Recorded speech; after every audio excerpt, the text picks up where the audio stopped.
Greetings everyone. Welcome to the new series on making of contemporary India. In this series, today's theme would be Colonial Legacy. This series examines socio-political and economic developments in India since independence in 1947 and places these developments in a historical and comparative context, exploring the sources of India's diversity as well as unity, riches as well as poverty, the roots of cooperation as well as conflict, progress as well as limitations.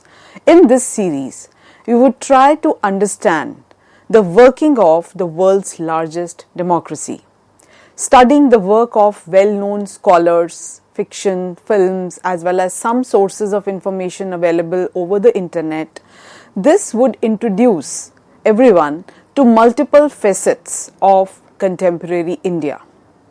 As we all know, that every nation has its own political system and each political system essentially carries the legacy of its past.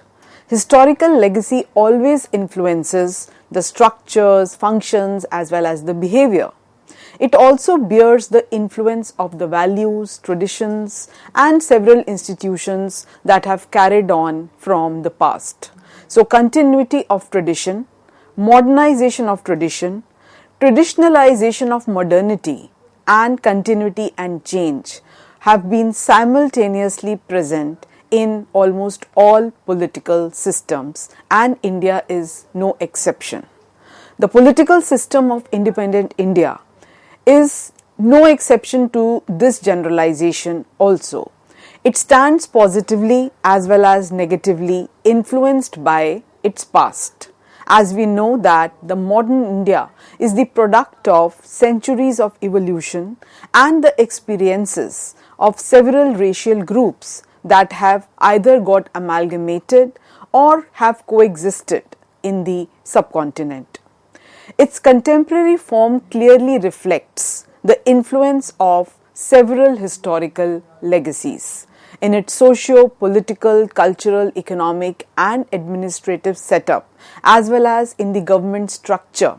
It still maintains several features of the past, particularly the colonial era.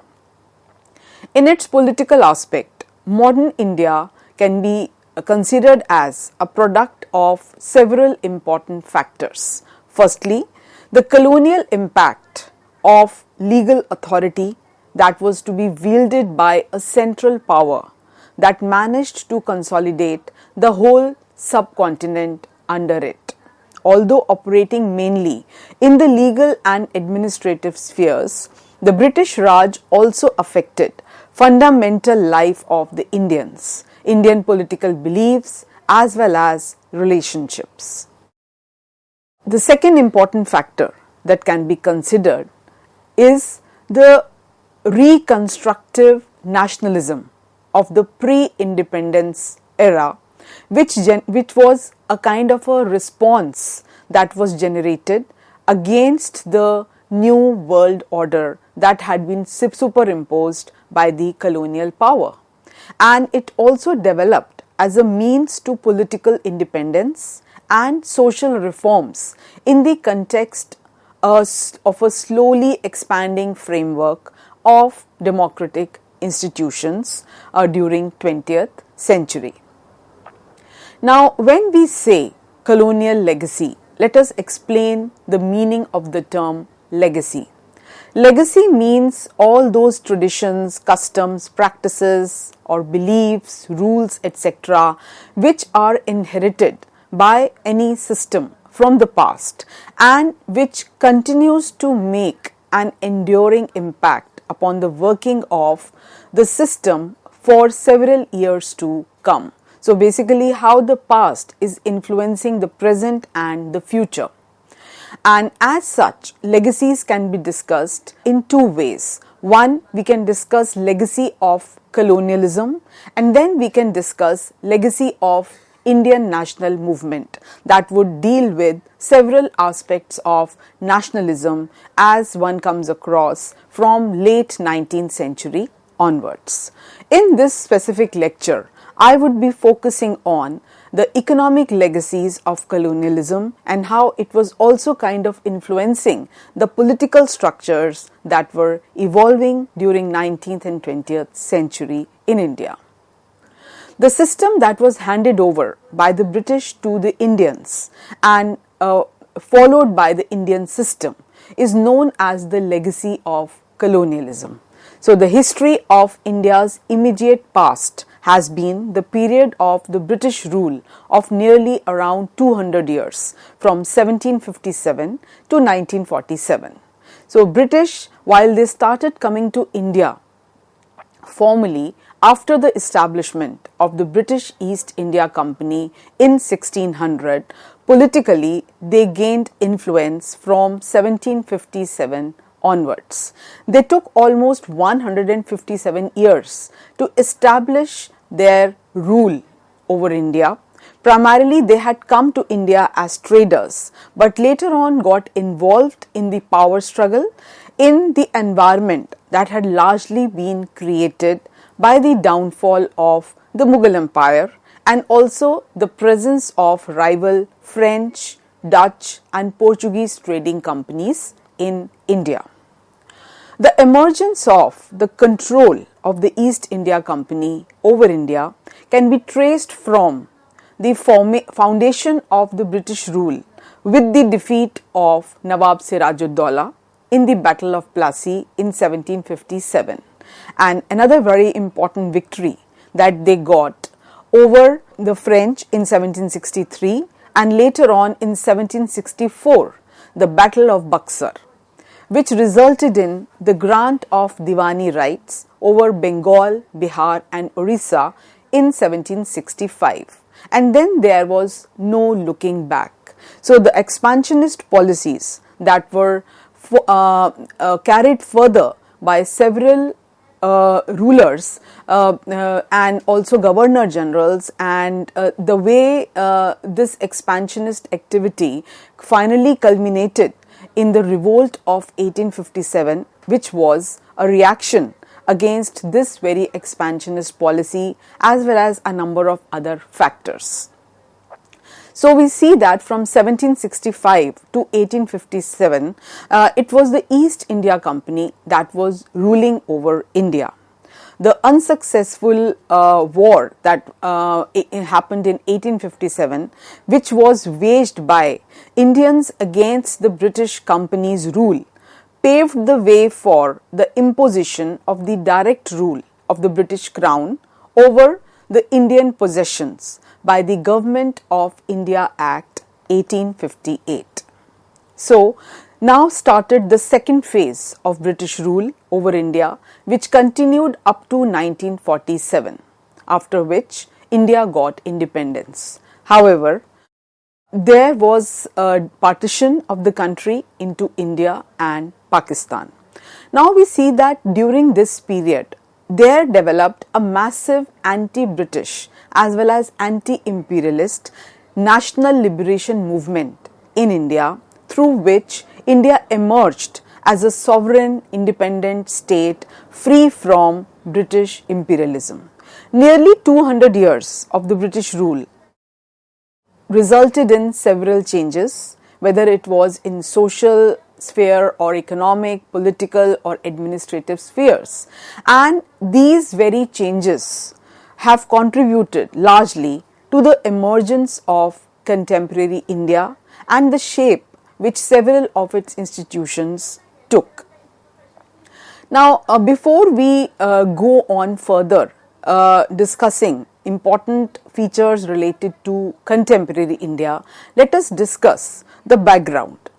So, the rise of Europe, state capacity building, as well as the development of fiscal military states. All these changes were very important in deciding the future course of action, which resulted in a series of colonial projects. So, slavery and colonial domination played a very important role in the emergence of Europe as well as Industrial Revolution. And in 1860, while 75% of cotton that was used in European textile factories came from US South slavery plantations. So therefore it was very important for Western countries and especially Britain to remain a strong nation, both internally as well as externally. So while slavery played a very important role in boosting colonialism, it facilitated industrialization as well as development, which certainly could have happened even with a more equitable labor regime and a less hierarchical international order.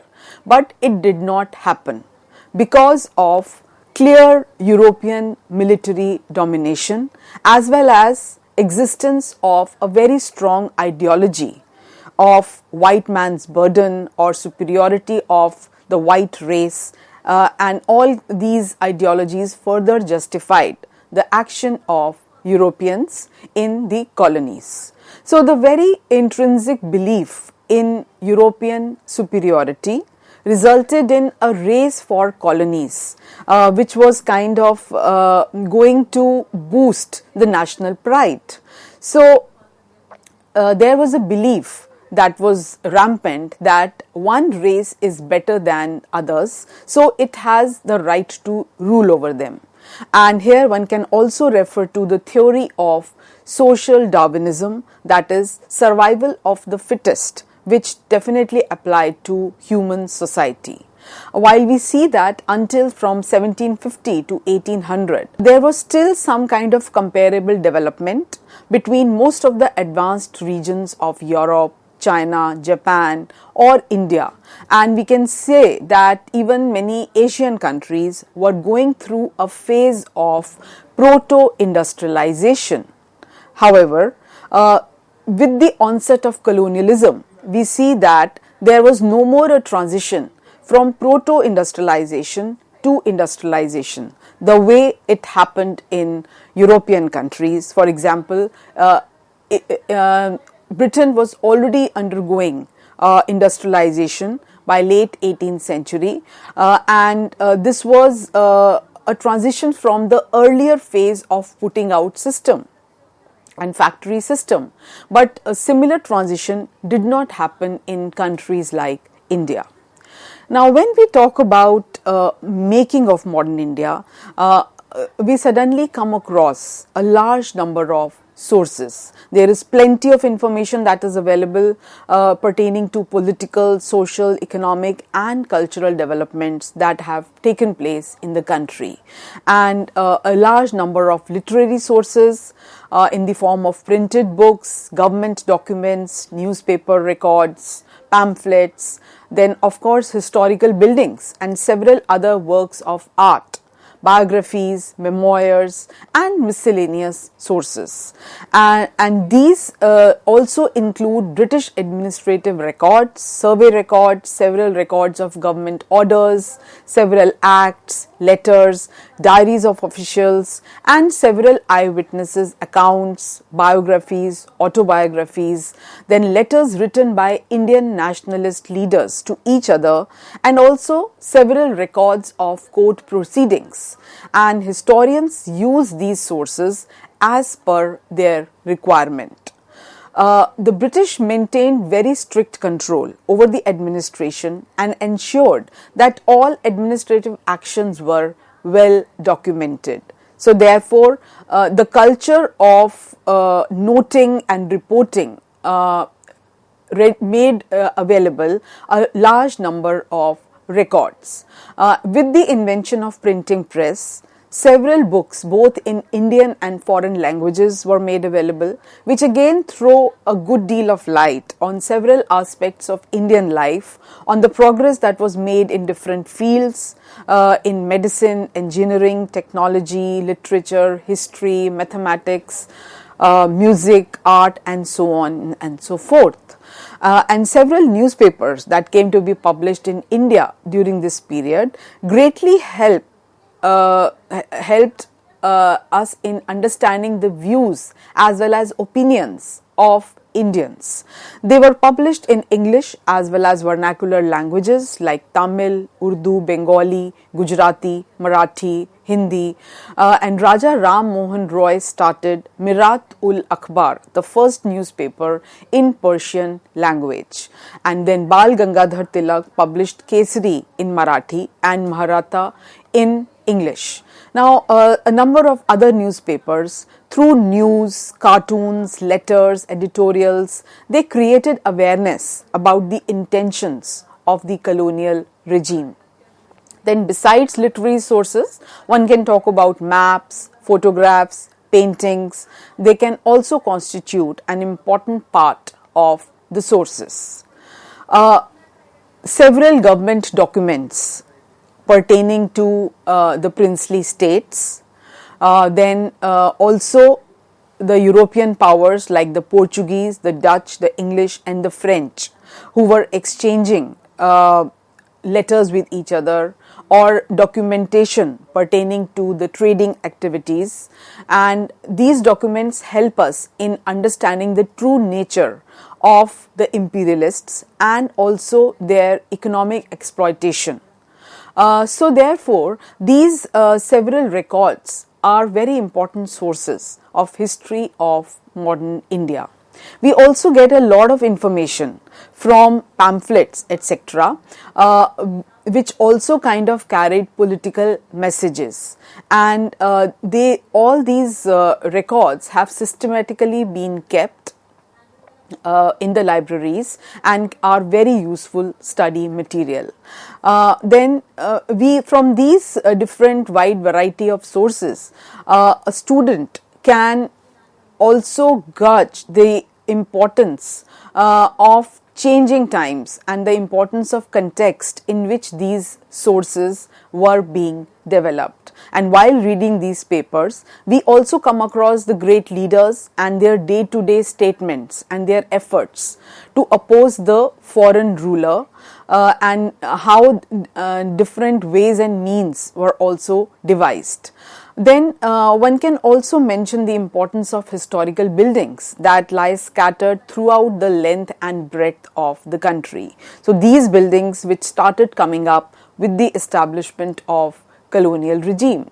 So for example, we can talk about the Central Secretariat, the Rashtrapati Bhavan, the President House, the Birla House, and so many other buildings that came up in Bombay, Calcutta, Madras, Hyderabad, Mysore, Patiala, and how the historical importance of these buildings speaks volumes, and they are not only our part of our national heritage, but also because they narrate so many stories about the past, and also they tell us about the different architectural movements that were going on in colonial India and what was the whole idea behind construction of these buildings.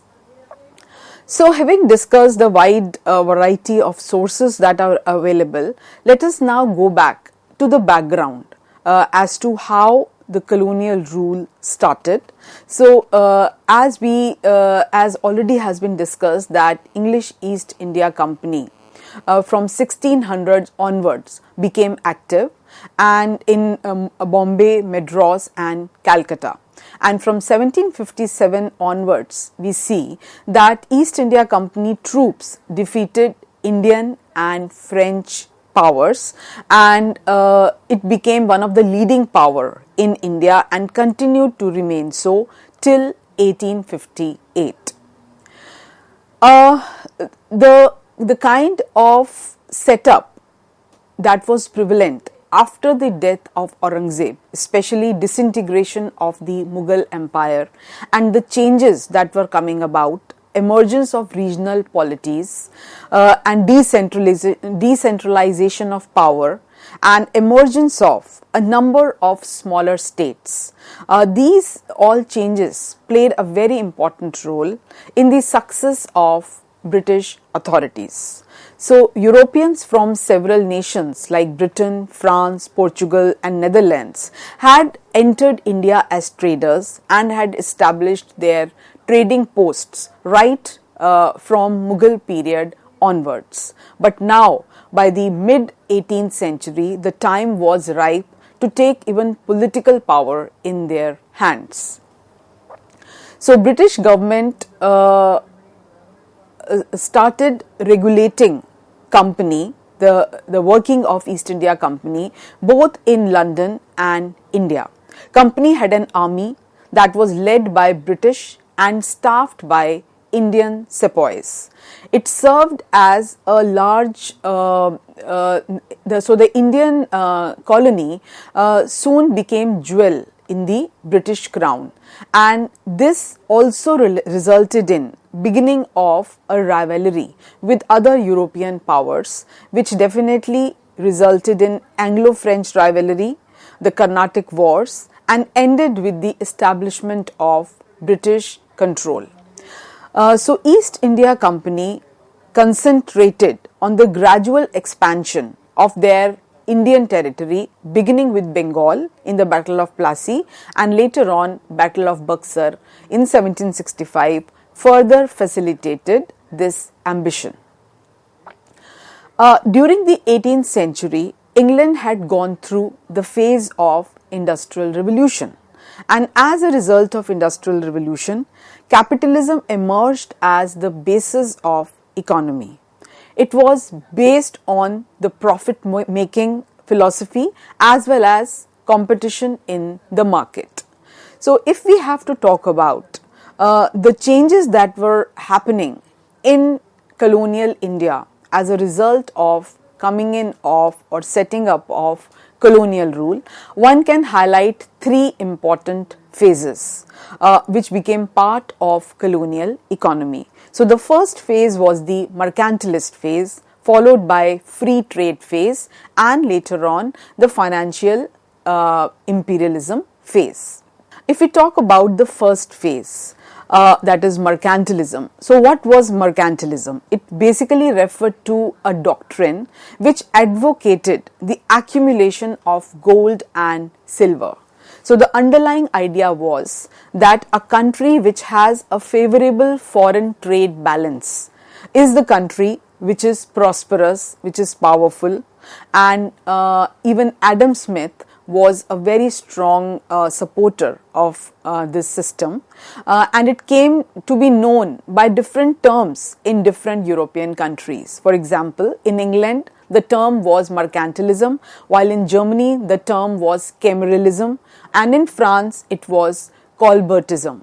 But the underlying idea was to have more and more accumulation of gold and silver in the country. And it was also a time when the entire European economy was geared towards market. So it was a market oriented economy, and the new discoveries had further boosted the confidence of European countries. So as has been pointed out by Hobsbawm, he has described the Industrial Revolution in Britain as that unusual moment in world history when the world's economy was built around Britain, when Britain was the only world power, the only imperialist, the only importer or exporter, as well as foreign investor. So the description of Britain as the workshop of the world was coming true by the middle of 19th century, when Britain produced most of the coal, iron and steel.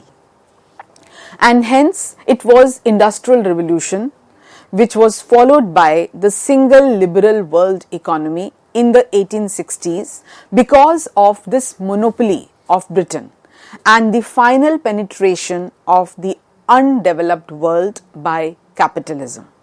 So the early British industrial economy relied for its expansion on foreign trade, overseas markets for products and overseas outlets for capital. These were very crucial. The cotton industry exported 80% of its output at the end of the 19th century. The iron and steel industry exported around 40% of its output by the mid-19th century. And in return, Britain bought specialized local products like raw cotton from the US or wool from Australia and wheat from Argentina. So we see that the mercantilist phase in India, which continued from 1757 to 1813, was geared towards securing East India Company's commercial interests, a monopoly on trade, and also dictating new rules to Indian traders, as well as changes in balance of trade. Thank you.